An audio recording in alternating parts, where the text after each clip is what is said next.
My name is James Brunton. I work in Dublin City University and I am the chair for 3 online undergraduate humanities programs. The aim of this feedback initiative was to produce a programmatic approach to assessment and feedback on our programs, to produce an assessment and feedback matrix that would ensure students were getting all the opportunities they needed to achieve their program learning outcomes by doing lots of different types of assessment and thereby getting lots of different kinds of feedback. The feedback approaches that we implemented on our humanities programs were that we initially audited the program learning outcomes in order to establish what types of assessments were not showing up enough.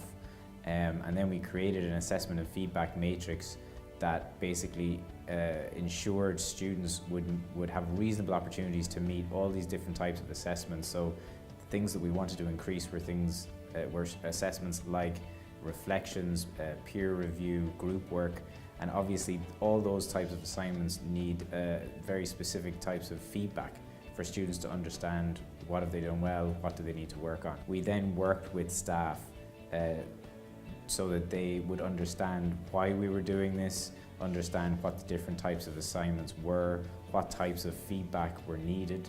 To do this, we created an online course to help academic staff to help them to be able to develop these types of assignments and to be able to develop the right kinds of feedback files, the right kinds of feedback documentation that students would then receive.